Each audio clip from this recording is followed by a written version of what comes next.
बलि वैश्य का तत्व दर्शन। बलि वैश्य की 5 आहुतियों के पंच महायज्ञ क्यों कहा गया? बोलचाल की भाषा में किसी शब्द के साथ महाशब्द लगा देने से उसका अर्थ बहुत बड़ा होता है। यज्ञ शब्द से भी सामूहिक अग्निहोत्र का बोध होता है। फिर महाशब्द लगा देने का अर्थ यह होता है कि कोई विशालकाय आयोजन होना चाहिए। प्रायः 100 कुंडीय 25 कुंडीय यज्ञ आयोजनों को महायज्ञ की उपाधि से विभूषित किया जाता है। फिर आहार में से छोटे 5 कण निकालकर आहुति दे देने मात्र की 2 मिनट में संपन्न हो जाने वाली क्रिया को महायज्ञ नाम क्यों दिया गया? इतना ही नहीं, हर आहुति को महायज्ञ की संज्ञा दी गई। ऐसा क्यों? यदि बलि वैश्य महायज्ञ नाम दिया जाता है तो कम से कम उससे इतना बोध तो होता कि 5 आहुतियों वाला कोई बड़ा आयोजन है। पंच महायज्ञ नाम देने से तो यह अर्थ निकलता है कि अलग अलग 5 महायज्ञ का कोई सम्मिलित आयोजन हो रहा होगा। इसका तात्पर्य किसी अत्यधिक विशालकाय धर्मानुष्ठान जैसी व्यवस्था होने जैसा ही कुछ निकलता है। इतने छोटे कृत्य का नाम इतना बड़ा क्यों रखा गया? यह वस्तुतः एक आश्चर्य का विषय है। नामकरण की यह विसंगत भूल ऋषियों ने कैसे कर डाली? यह बात अनबूझ पहेली जैसी लगती है। वस्तु स्थिति का परिवेक्षण करने से तथ्य सामने आ जाता है और प्रकट होता है कि न कोई भूल हुई है न विसंगति है। अंतर इतना ही है कि कृत्य के स्थान पर तथ्य को प्रमुखता दी गई है, दृश्य के स्थान पर रहस्य को प्रेरणा प्रकाश को ध्यान में रखा गया है। साधारणतया दृश्य को कृत्य की प्रमुखता देते हुए नामकरण किया जाता है, किंतु बलि वैश्य की 5 आहुतियों के पीछे जो प्रतिपादन जुड़े हुए हैं, इन 5 को एक स्वतंत्र यज्ञ नहीं महायज्ञ माना गया है। स्पष्टीकरण की दृष्टि से हर आहुति को एक एक स्वतंत्र नाम भी दे दिया है।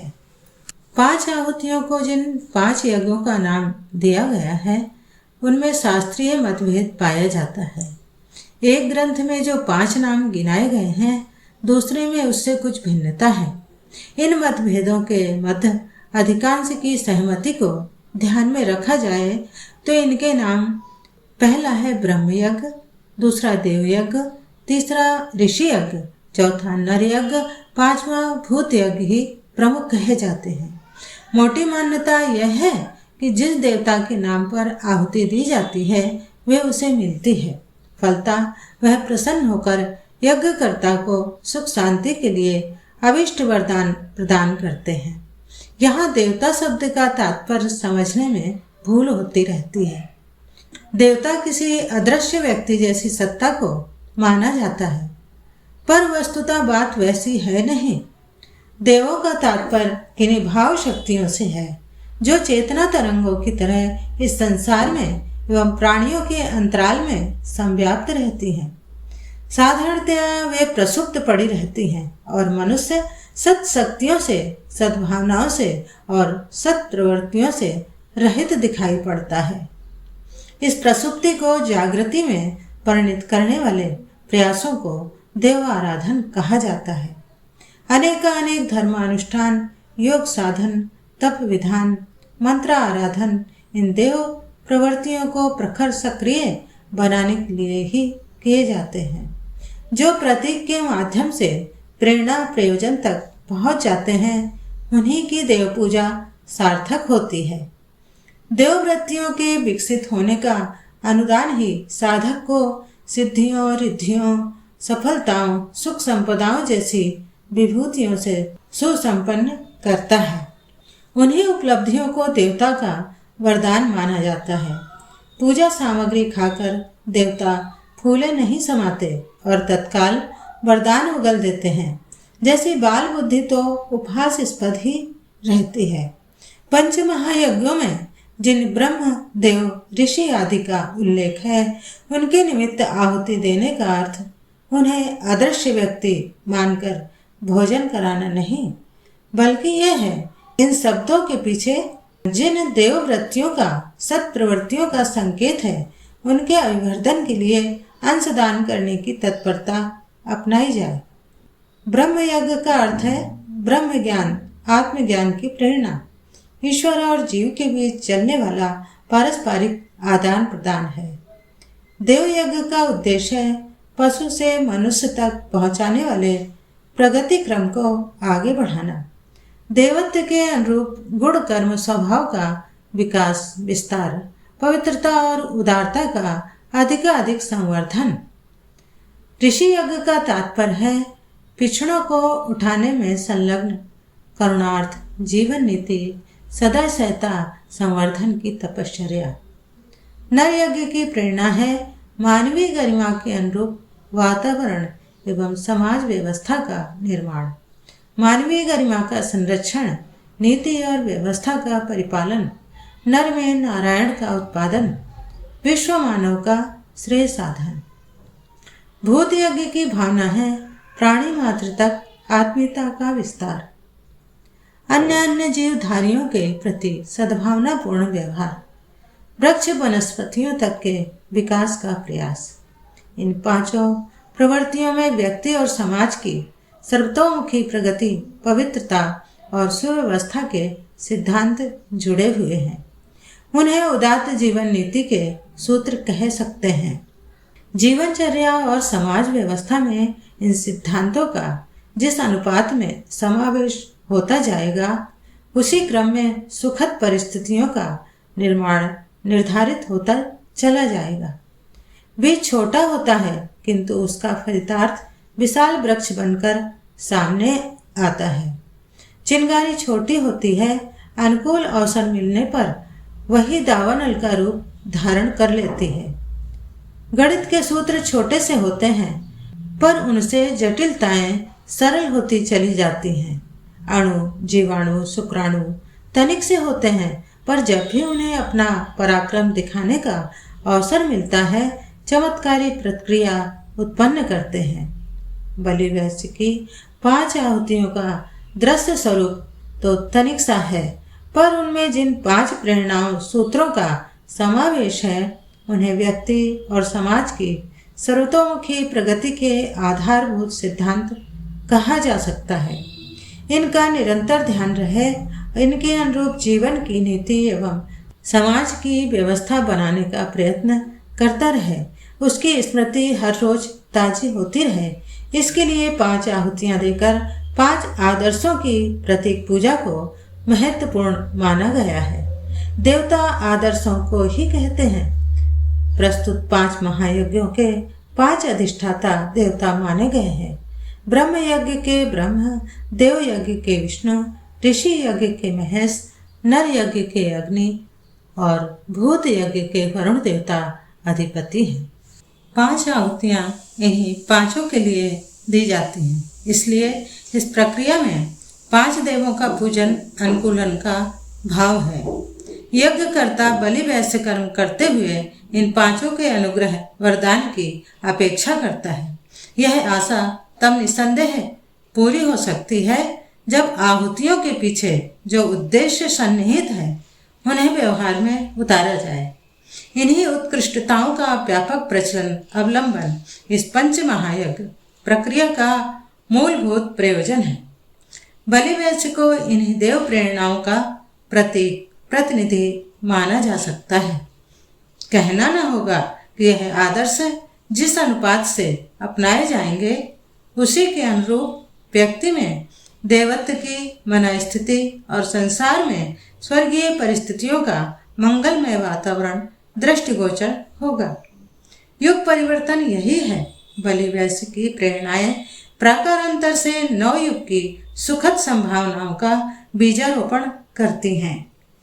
बलि वैश्य में जिन 5 आदर्शों का प्रतिपादन 5 महायज्ञों के रूप में किया गया है, उन्हें मानवीय गरिमा को समुन्नत बनाने वाले पंचशील कह सकते हैं। बौद्ध धर्म में पंचशीलों का बहुत ही विस्तार पूर्वक वर्णन विवेचन किया गया है। उनका बहुत महत्व बताया गया है।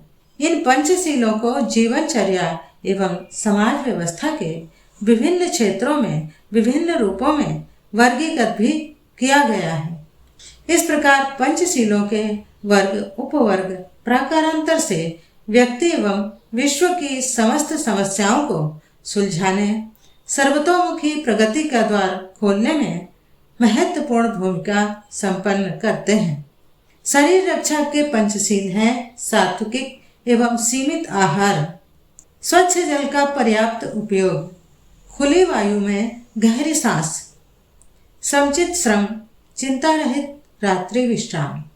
मानसिक स्वास्थ्य के पंचशील हैं खिलाड़ी जैसा दृष्टिकोण, अनवरत मुस्कान, इंद्रिय निग्रह, काम में मनोयोग एवं गौरव, उपलब्धि में संतोष, प्रगति में उत्साह। सामाजिक पंचशील हैं ईमानदारी, नागरिकता की जिम्मेदारी, नम्र शिष्ट एवं मधुर व्यवहार, वचन का पालन, उदार सहयोग। पारिवारिक पंचशील हैं अभिभावकों के प्रति सहयोग, कृतज्ञता, सेवा भावना, छोटों को दुलार, सहयोग, दाम्पत्य संबंधों में सघन मैत्री, सत्प्रवृत्तियों को संपन्नता मानना और उन्हें बढ़ाना, संतान संख्या न्यूनतम। धार्मिक पंचशील हैं सत्प्रवृत्तियों का समर्थन, संवर्धन, दुष्प्रवृत्तियों से असहयोग, विरोध, संघर्ष, पीड़ा और पतन के निवारण में बढ़ चढ़कर अंशदान, उच्च स्तरीय आस्थाओं को दृढ़तापूर्वक अपनाना, कर्तव्य पालन में तत्परता, अधिकार पाने में उदासीनता। सार्वभौम पंचशील हैं एकता, समता, संघबद्धता, सहिष्णुता, उदार निष्ठा। आध्यात्मिक पंचशील हैं ईश्वर की कर्मफल व्यवस्था पर अटूट विश्वास, आत्मावलंबन, औसत भारतीय स्तर का जीवन, शेष उपलब्धियों का सत्प्रयोजनों में उपयोग, जीवन साधना में प्रखर तत्परता, आत्मीयता का चरम विस्तार। उपरोक्त वर्ग विभाजनों में जिन पंचशीलों की चर्चा की गई है वे देखने में एक दूसरे से पृथक लगते हैं और उन्हें स्वतंत्र आदर्श गिनने को मन करता है, पर गहराई से देखने पर प्रतीत होगा कि उनमें बलि वैश्य में प्रतिपादित ब्रह्मयज्ञ, देवयज्ञ, ऋषि यज्ञ, नर यज्ञ और भूत यज्ञ में सन्निहित सद्भावनाओं और उत्कृष्ट मान्यताओं का ही परिस्थिति के अनुरूप विवेचन दिग्दर्शन मात्र है। मानवीय प्रगति, सुव्यवस्था, सुरक्षा एवं सुख शांति के समस्त तत्व इस पंचशील प्रक्रिया में पूरी तरह जुड़े हुए हैं, जिन्हें पंचयज्ञों के नाम से 5 आहुतियों के साथ रखा गया है। गायत्री माता के एक आलंकारिक चित्रण में उनके 5 मुख दिखाए गए हैं। यह 5 मुख 5 देव हैं। पंचकोश, पंचतत्व, पंचगव्य, पंचामृत, पंचरत्न, न्याय पंच, जड़ी बूटी पंचांग आदि के कितने ही पंचक हैं। गायत्री माता के 5 मुखों और बलि वैश्य के पंचयज्ञों के साथ उनकी विवेचना की जाती है। प्राचीन भारत की गौरव गरिमा के आधारभूत कारण इन्हीं आदर्शों का परिपालन था। नवयुग के अवतरण एवं उज्जवल भविष्य के निर्धारण में इन्हीं को चरितार्थ करना पड़ेगा। परिवारों में धार्मिकता का वातावरण उज्जवल भविष्य की संरचना का एक अति महत्वपूर्ण कदम है। परिवार में जहाँ शिक्षा, स्वच्छता, संपन्नता, शिष्टता, सहकारिता और सद्गुणों की स्थापना की आवश्यकता है, वहाँ यह भी ध्यान रखा जाना चाहिए कि धार्मिकता का वातावरण इन सभी से अधिक महत्वपूर्ण है। अस्तु परिवार में धार्मिक वातावरण बनाने के लिए गायत्री माता के चित्र का नमन बंदन, सामूहिक आरती, भजन कीर्तन, कथा कहानी, नित्य प्रणाम, अभिनंदन जैसे छोटे उपचारों का कितना महत्व है, यह विवाद से नहीं अनुभव से ही परखा जा सकता है। 5वां उपचार है बलि वैश्य। घर में इन प्रथाओं का निष्ठापूर्वक परिपालन होता रहे और समय समय पर यह समझाया जाता रहे कि आखिर इन सब धर्म कृत्यों के मूल प्रयोजन क्या हैं और उन प्रयोजनों को वर्तमान स्थिति में कौन किस प्रकार कर सकता है।